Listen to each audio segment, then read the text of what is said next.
и минатата недела, и оваа недела, и мислам и следната недела,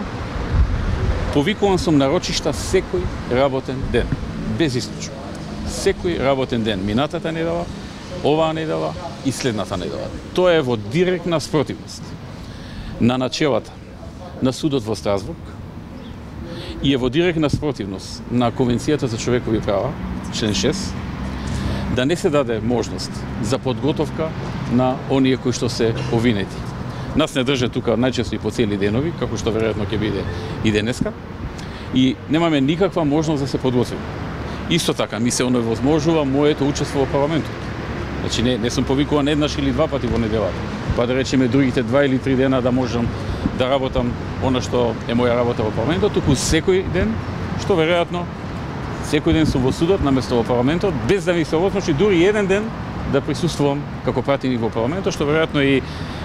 една од основните цели на овој политички процес, да не можам да бидам во парламентот,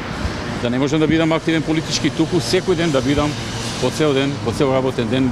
многу често и вон работното време, како што очигледно ќе биде денеска, да бидам во судот и да бидам спречен да ги обавувам моите политички активности за кои што сум избран. Ете, тоа се вака 3 еклатантни примери кои што